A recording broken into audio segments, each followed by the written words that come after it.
Hello again, everyone. Edwin Learnard back once again.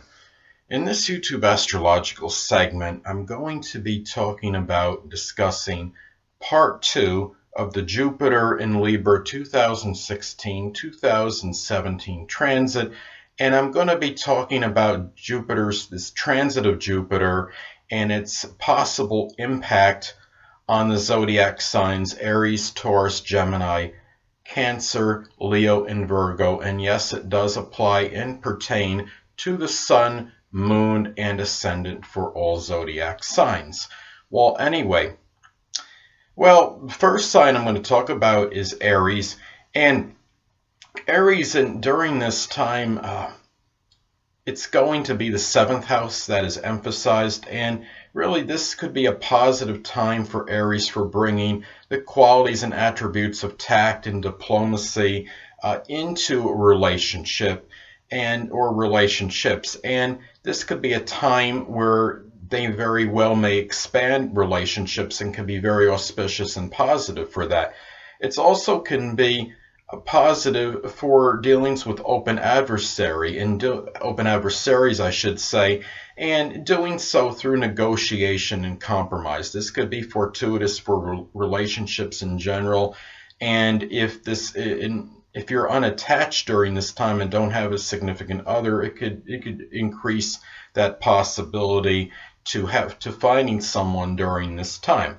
Now, let me talk about Taurus. Well, Taurus, this could be fortuitous for expanding work relationships. The 6th house is what's emphasized with this transit, and Taurus might be able to bring some charm into their daily routines, and this could be very beneficial for doing so. And perhaps even a balanced Libra diet during this time, right? Could be possible. Maybe there's a little greater propensity for that. And doing things that are more about performing services, for doing things, using that Libra people appeasing ability during this transit is what could be very advantageous to Taurus. But at the same time, keep in mind this is the 6th house of health, and Taurus does have a little bit of proclivity to gain weight, and more propensity to gain weight than the average zodiac sign. So it's really important that Taurus doesn't overeat during this time, because there can be a gluttonous streak with the sign Taurus. Now, in the 6th house is connected with their health, and which is diet as well. Now, talk about Gemini.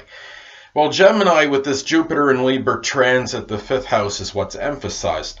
And with Gemini, could very well bring a lot of charm and diplomacy into their romantic matters, and it could be very positive and bring a lot of that exuberance and enthusiasm into these romantic matters. Now, if this Gemini is if you're unattached, then it might be a very fortuitous time for finding that romantic partner and for doing things that are creative and very likely artistic and creative during this time, and bring a lot of that Gemini vivaciousness and animation into doing these things, these creative endeavors during this time. Also, it could be a good period for things connected with conjecture and speculation, but we never want to do anything. We want to do things in moderation, and including moderation as well.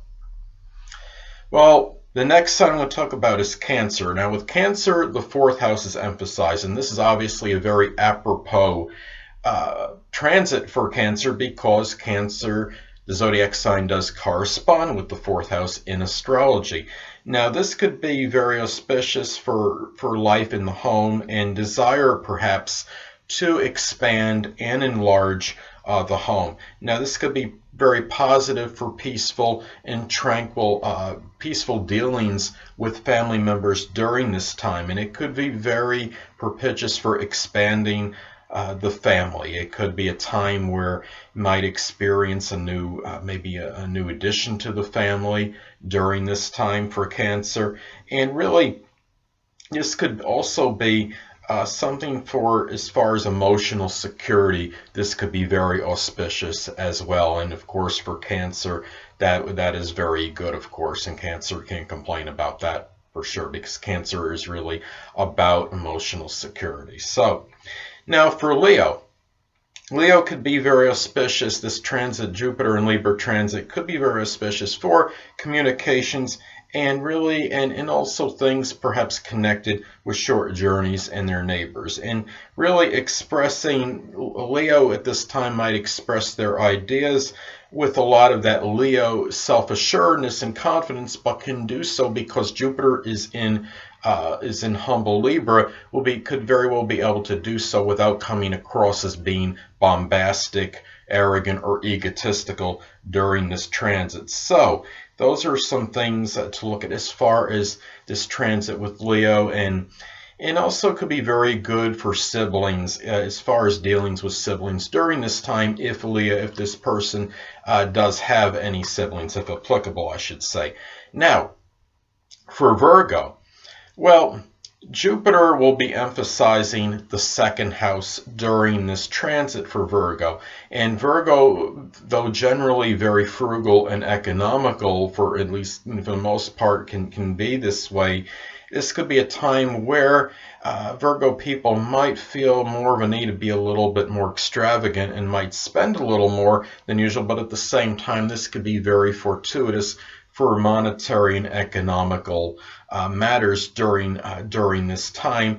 And the Virgo person might express a lot of exuberance, expansiveness, and enthusiasm in matters connected with money. And Virgo tends to be a little bit on the pessimistic side, sometimes a little bit negative. They don't always feel they don't always have an abundance of confidence in themselves, I've noticed with Virgo people. So given that the second house is the house connected with self-esteem and self-worth, Virgo might surprisingly show a lot more confidence and self-assuredness than usual during this transit. So it could be very positive and beneficial as far as that goes. Well, anyway, people, that'll conclude this YouTube astrological segment for the Jupiter in Libra transit part 2. And stay tuned next time where I will be talking about the Jupiter in Libra 2016-2017 transit part 3. Two things I want to get with you on before I head out. Firstly, the stars may impel but do not compel. And secondly, never isolate any single astrological element, aspect, planetary placement, position, configuration, influence, or what have you, and make an analysis of a person, astrologically speaking, based on this alone, because astrologically speaking, the person is the sum of all their components in their natal chart and not just one. Until next time, people, Edwin Learnard saying, stay well.